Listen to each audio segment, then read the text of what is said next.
Chapter 3 Fun Frog Facts, Table Group Activity. Research and gather as many frog facts as you can. As soon as you find one, write it on a sticky note. Complete as many sticky notes as possible. You have 30 minutes. And go! Candy frog gummies will be involved. No actual frogs were injured in the making of these gummies. Frogs shed their skin once a week, then eat it! Yuck! Frogs drink water through their skin instead of through their mouths. Most frogs have teeth in their upper jaw. Male Darwin frogs swallow developing tadpoles. They keep them in their vocal sacs until they're ready to come out as juvenile frogs. Ew! A group of frogs is called an army. Male frogs attract female frogs by croaking. Not the dying kind of croaking, but the sound kind of croaking. Many frogs can leap more than 20 times their body length. The golden poison dart frog has enough venom to kill 10 grown men. Aviva. Date, September 12th. Every time I see Emily, my stomach hurts. This morning she put a note in my mailbox. Aviva, what's going on? Please talk to me. Maybe we can walk to school together tomorrow? Your bestie since second grade, Emily. That last line made my throat prickle. Emily and I have been best friends ever since I rescued her. 2 weeks after Ima stopped homeschooling me, she enrolled me in second grade. All the kids knew each other already, and everyone had paired up. Emily and I were seat buddies, but I don't think we said more than 10 words to each other until I lied for her. Cranky Miss McFarley never let us use the bathroom after recess. This was supposed to teach us to use our time wisely and be responsible enough to go potty instead of play handball all recess long. Really, this taught us to hold our pee longer. One time, Emily couldn't hold it, and she wound up peeing a big old puddle in her chair. I told everyone I'd spilled my water bottle and she'd sat in it. When Emily came back to class with fresh loaner shorts from the nurse's office, she shot me this grateful look, and we became instant best friends. Suddenly, school was fantastic. We got even closer when her parents divorced, because Emily wanted to sleep over a lot. My parents prefer to host the sleepovers because overprotective is their middle name, so having Emily over was a win-win. Kaylee's our third. Even though she and Emily hung out before I came along, Kaylee's the kind of friend you have to be careful not to make mad. Sometimes she can be mean. Only now, everything is changing, and I don't know how to stop it. I need to stay on Kaylee's good side because we'll be together next year. I don't want to have to sit alone at lunch. The chance that I'll rescue another friend from a puddle of pee is low. I can't walk with Emily because Kaylee will get mad, and Emily will ask me questions I don't know how to answer. I can just imagine her saying, "You know how Kaylee is. Why are you letting her make all the decisions? Don't you have your own opinion?" And I'd be all silence. Because what can I say to that? Of course I have opinions. I have tons of them. But having them doesn't mean I can share them or stand up to Kaylee about them. I slipped a note in Emily's box right before lunch. Dear Emily, I'm getting a ride tomorrow. We'll talk soon. Aviva. Truth, I'm not getting a ride tomorrow, but I can walk a different way to school. That way I won't run into Emily. Sometimes life is so complicated. Blake. Can I pick some grass for Kermit's habitat? Sure. My history of trouble. You have to watch this one closely. I gave him permission. Kaylee. Dear Miss Graham, not to be a tattletale, but do you know that Blake is only drawing in his journal every day? How does he get away with that? Don't you notice when you walk around? Just because he goes to resource class for English doesn't mean you should let him slack off. And can you please give Sharon a quota for comments? That girl needs to zip it. Teachers always think she's brilliant, but the truth is she reads history books for fun. Who does that? No offense, but has anyone explained to you the purpose of sticky notes? They're to remind you to do things.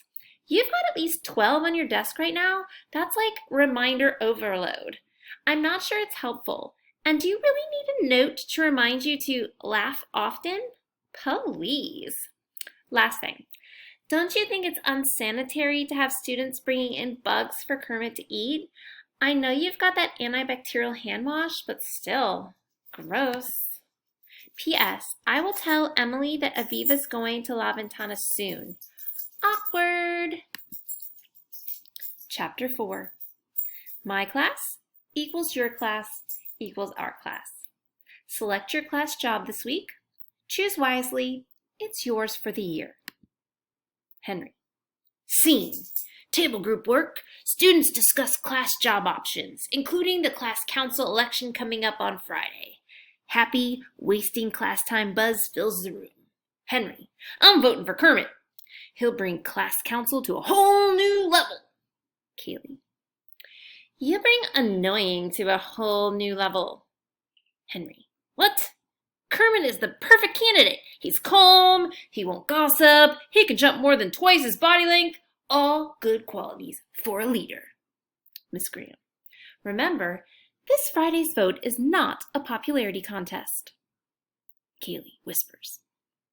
It's totally a popularity contest, and that's why I'm not running. I might get it, and I don't want it. Henry. Seriously? You should run. You could abolish homework. Kaylee makes a face. Henry. Or expand our snack choices. Kaylee. Why don't you run if you've got so many ideas? Henry. I'm a behind-the-scenes kind of guy. I'll write your acceptance speech. Kaylee. Shut up. I can't tell when you're being serious and when you're kidding. Henry. That's because you're not familiar with Henry-ish. Kaylee. What is Henry-ish? Henry. My language, like English or Spanish. I speak Henry-ish. Kaylee. You're so strange. Henry. Thank you. I take that as a compliment. Kaylee sighs. Emily. Status. Dear Hope, truthfully, I want to boycott this whole class job assignment. I'm still mad at Miss Graham for not letting me change my table group. But if I have to pick something, I'm going to run for class council. If some of the kids are going to be making our classroom rules, I want to be a part of it. The problem is that I don't have a ton of friends, but I'll need a ton of votes. I've always hung out with Aviva and Kaylee, only they've been acting so weird recently. Today I'm going to try and talk to 3 new people at lunch. I've known most of these kids since kindergarten, and I think they'll vote for me, but who knows? Now I'm wishing I'd had bigger birthday parties by friends. I wish I could talk to my parents about some of these things, but Dad's traveling like always. Sometimes I hate my dad's job. Him being gone practically all the time is the main reason my parents got a divorce. I used to talk to Mom about drama at school, but she always says she's not feeling 100%. So these days, I just don't want to worry her. Still feeling unlucky and hopeless. Emily. P.S. Sometimes I think I might want to be a journalist when I grow up, but if I do, I'll do it better than Dad. I'll make time for my family. Aviva. Date, September 13th. My hand is shaking so badly that I can hardly write. The scariest thing just happened. I walked the long way to school this morning. I didn't want to run into Emily, especially since I told her I had a ride. All of a sudden, a banged-up car pulled up next to me real slow. This scruffy man sat inside. He had tattoos up and down his arms. He'd crammed his car so full of clothes, food, laundry detergent, and trash that I doubted he could see out the windows. I felt like I'd stepped into one of those stranger danger ads, because just like all the stories, Tattoo Man rolled down the window and asked, "Have you seen my dog? He ran off. He's a long-haired black lab." I told him, "No," and "Sorry," then kept walking. Only just then he jerked the wheel, parked at the curb, and got out of the car. I panicked. Probably he was just climbing out to look for his dog, but it totally freaked me out. I ran so fast that my chest hurt, and when I turned to look behind me, Tattoo Man was gone. I bumped into Emily right when I got to school, and I wanted to tell her what happened, but then I'd have to explain why I was walking. I couldn't tell Kaylee either because she'd say I'm such a baby for getting scared. So I didn't tell anyone. Just sat down and started writing. At least my journal can't laugh at me or make me feel stupid. Cecilia. Hola, abuelita. I can't imagine running for class council. I'd be way too nervous to give a speech in front of everyone. Abuelita, remember how I came home from kindergarten and couldn't stop crying because I couldn't understand anyone at school? Of course, now I speak English just as well as anyone. And I can translate for Mommy at parent-teacher conferences. But I think that's when I started feeling self-conscious about talking. I'm not shy, I'm just quiet. There's a difference. At White Oak, the only time I feel totally comfortable is during lunch recess. A bunch of us have soccer matches on the far field. I've been playing goalie. I don't mind diving for the ball, even if the ground is muddy. I'd like to try another position soon. I love soccer, partly because I'm good at it, partly because of all the memories I have of watching football on the couch with you and Abuelito, and partly because the game's the same whether I speak English or Spanish. I miss Abuelita so much. I know you do too. Miss Graham is asking us to write letters for our class mailboxes every week. Today, I made myself write too. Sometimes writing is easier than talking. Words to practice. Shy, tímida. Besos y abrazos, Cecilia. Dear Miss Graham, every day I see a new frog picture or frog poster in class. You must really like frogs. I think you should add a sticky note that says, Ribbit. From Cecilia. Dear Aviva, what's wrong? You look sad today. If you ever want to talk, let me know. From Cecilia. Henry. Scene! Students vote for class council. Overachievers, stupid enough to run. Amaya, Emily, Kai, and Amar. They're looking nervous and turning shades of green.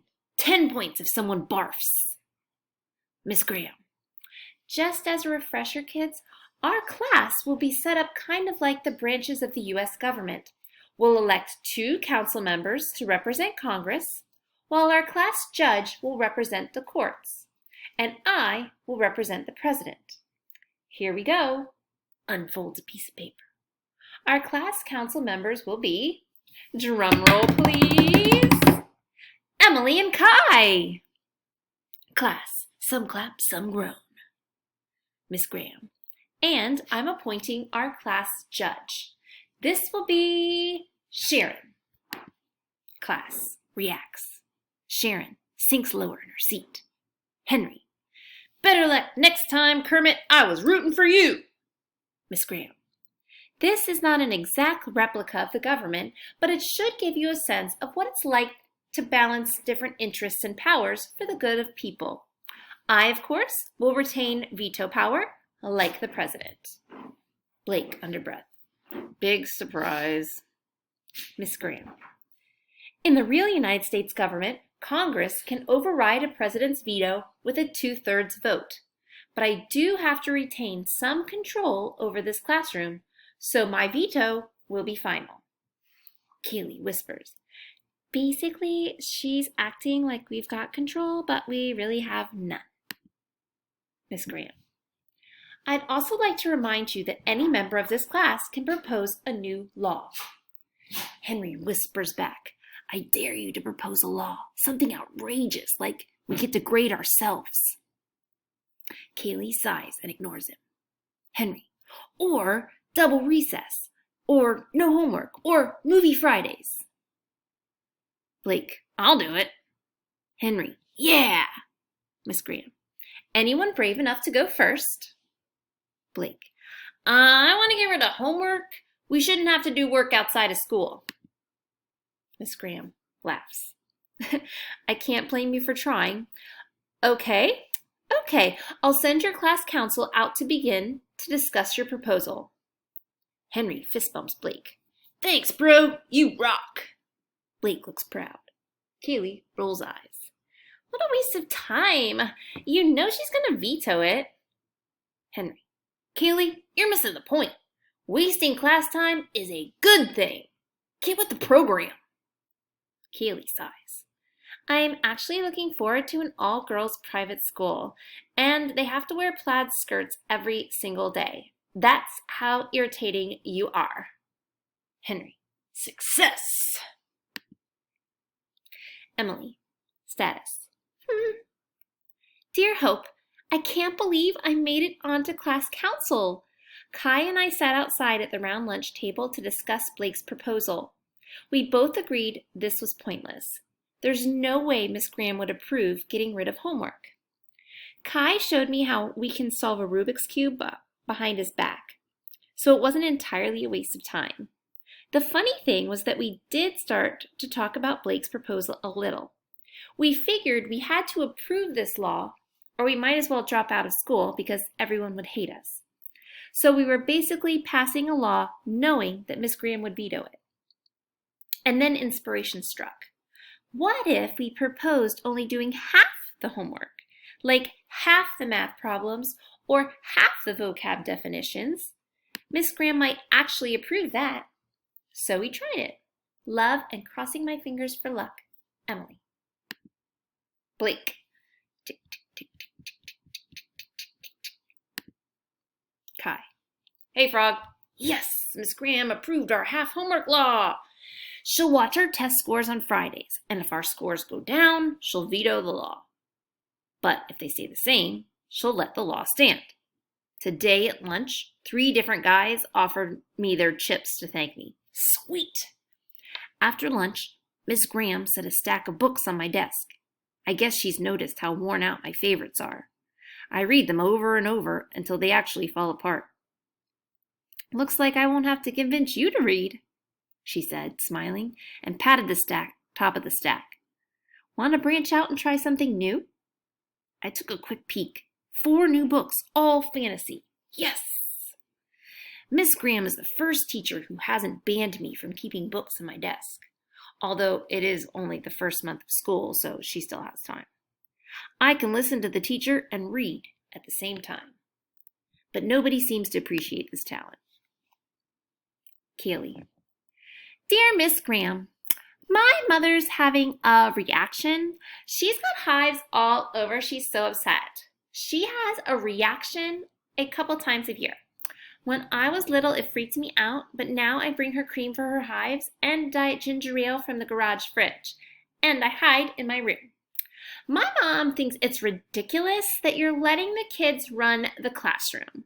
Sharon doesn't even know how to pick clothes that match. How can she make important decisions as our judge?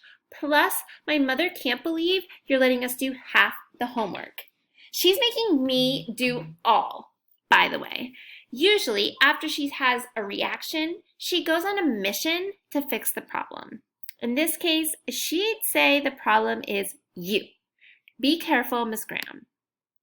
P.S. I count 7 frog-related decorations in the classroom, 8 if you include Kermit. Don't you think that's a bit overboard? Cecilia. Hola, Abuelita. Last night I woke up to Mommy crying. She saves her tears for after I'm asleep, but I couldn't stand to hear her sadness and do nothing. Finally, I got up and made her a cup of tea de manzanilla, just like she does for me. Do you know, Abuelita, that she worries about you being all alone without Abuelito to keep you company? I never hear her tell you this during phone calls.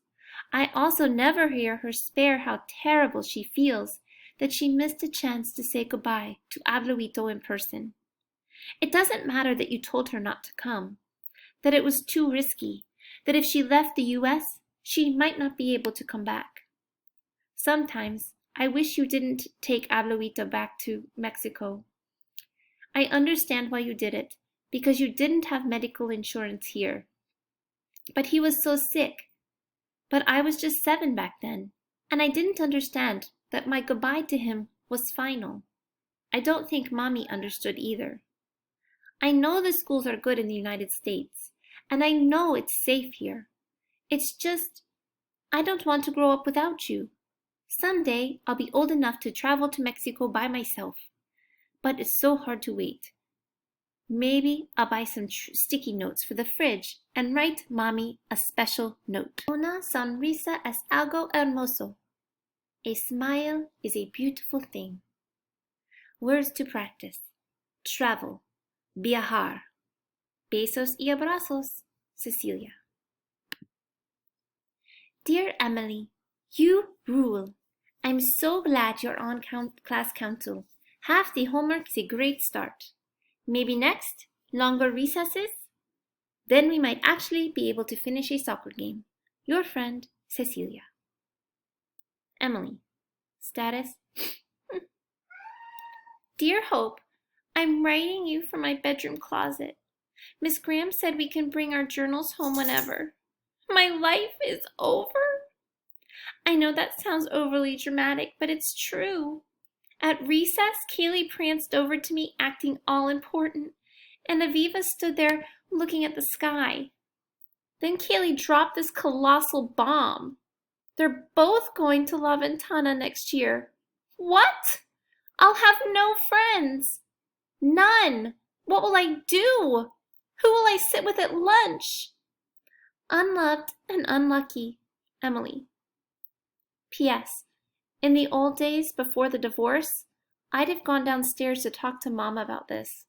She'd have brought me a soft blanket and told me some story that had nothing to do with anything, but was still nice to hear. I'm not sure why I stopped talking to Mom about sad stuff. Maybe because she doesn't need me adding any more tears to the mix. But crying alone is the worst.